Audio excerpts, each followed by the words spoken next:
자, 세 번째 개념인데요. 원리 꼼꼼히 준비되어 있는 세 번째 개념은 D그래프로 나타내기라고 되어 있습니다. 자, D그래프로 나타내는 것은요. 우리가 앞에서 이미 문제를 통해서 많이 접해보았기 때문에 여러분들이 쉽게 나타내 줄 수 있을 것 같아요.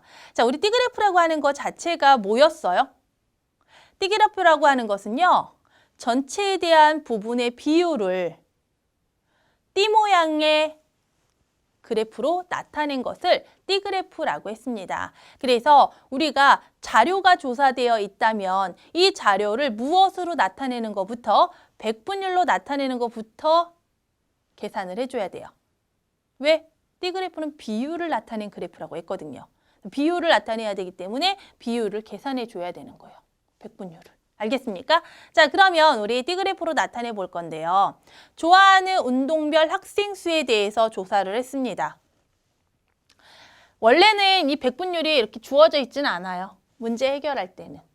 네, 여기서는 D그래프 그리는 것만 이제 알면 되니까 백분율이 구해서 나온 건데 백분율은 여러분들이 직접 구할 수 있어야 됩니다. 백분율은 전체 분의 부분에다가 곱하기 100을 해주면 되기 때문에 이 경우에 뭐 농구를 좋아하는 학생 수에 대해서 백분율을 조사해라 라고 하게 된다면 전체 학생의 수가 40명이니까 40명 중에 농구는 12명이에요. 여기다가 곱하기 100을 해주는 거지.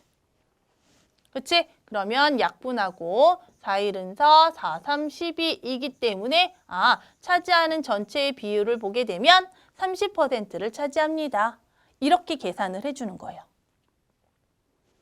알겠습니까? 백분율 구하는 거 앞에서 배웠으니까 할 수 있겠죠? 백분율을 이렇게 구하고 당연히 백분율이기 때문에 백분율의 전체 합계는 100이 되어야 됩니다.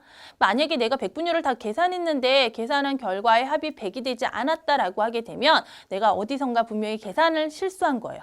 백분율에 대해서는요. 전체에 대한 부분의 비율이기 때문에 그 부분들의 비율을 전부 다 더했을 때 합은 100이 되어야 됩니다. 자, 그러면 이제 이렇게 우리가 먼저 백분율부터 구했습니다. 백분율 구하는 게 1번이에요. 자, 그리고 이 백분율의 전체 합이 100%가 되는지 확인을 했습니다. 여기서는 30, 20, 15, 35이기 때문에 전부 다 더하게 되면 이때의 값이 100이 되는 것을 확인했죠. 그쵸? 자, 확인했어요. 그럼 이제 뭐 할 거예요?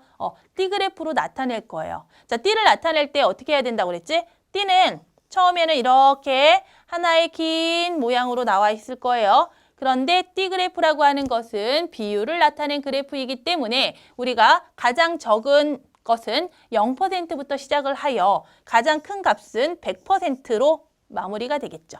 그렇죠? 그래서 우리 이렇게 되어 있는 것을 이제 나눌 거예요. 자, 구획을 나눌 건데 어떻게 되냐면 농구를 좋아하는 학생의 비율은 30%입니다. 라고 하였으니까 30%가 되는 지점에다가 선을 그려주면 돼요. 자, 이렇게 선을 그렸습니다. 그리고 축구를 좋아하는 학생은 20%입니다. 라고 하였으니 20%인 부분에다가 수영은 15%만큼, 야구는 35%만큼을 각각 전부 다 나눴습니다. 자, 나누고 난 다음에는 무엇을 해야 된다? 선생님이 앞에서도 얘기했어요. 내가 이거 나누고 끝났어 하고서 릴루랄라 놀고 있으면은 나중에 봤을 때 이거 30% 같은데 이거 어디가 차지하는 비율이야? 이거 누가 차지하는 비율 모른다고 그랬죠. 그래서 내가 나눈 부분에 대해서 그 항목의 명칭과 백분율이 얼마만큼을 차지하는지 괄호 안에다가 적어주면 됩니다.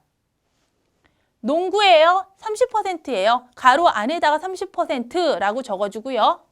축구 20%입니다. 가로 안에다가 20%입니다. 라고 나타내줘야 됩니다. 자, 수영 15%, 야구 35% 이렇게 우리가 나눈 띠 위에다가 항목의 명칭과 백분율의 크기를 적었습니다. 굉장히 중요해요. 괄호 안에다가 백분율의 크기를 안 적는 친구들이 굉장히 많습니다. 반드시 올바른 D그래프의 모양에서는 그 괄호 안에 그 백분율이 적혀져 있어야지만 올바른 D그래프가 됩니다. 자, 그 다음에 이제 마지막. 모든 그래프 위에다가는 제목 써야 된다라고 얘기를 했죠. 그래서 D그래프 내가 여기까지 다 그리고 난 다음에 이 D그래프는 좋아하는 운동별 학생 수입니다. 라고 제목까지 적어줘야 된다. 그럼 이제 하나의 띠그래프가 완성이 되는 거예요. 됐습니까? 자, 다시 한번 정리하고 마무리합시다. 자, 첫 번째 해야 되는 것은 주어져 있는 자료를 백분율 구하는 것부터 시작해야 됩니다. 백분율 구하고 난 다음에 확인해야 되는 것은 백분율이니까 전체의 합이 100%가 되는지 꼭 확인해야 됩니다. 100%가 안 되면 어디선가 계산에 실수가 있었을 거 다시 한번 계산해 봐야 됩니다. 자, 100%가 되는 것까지 확인을 하였다 하면 이제 세 번째로 넘어갑니다. 띠그래프 그려져 있는 부분에 구획을 나눠줄 거예요. 30%인지 20%인지 차지하는 부분만큼 줄을 딱딱딱 바르게 그려주시고요. 자, 줄을 긋고 난 다음에는 네 번째 중요하다고 그랬습니다. 명칭.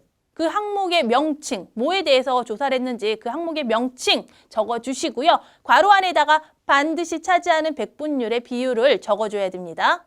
요거 네 번째 중요하다고 했어요. 자, 마지막 이제 마무리할 차례 다섯 번째에 대해서는 이 띠그래프의 제목이 무엇인지 띠그래프 위에다가 띠그래프의 제목을 붙여주면 띠그래프가 완성되는 것입니다.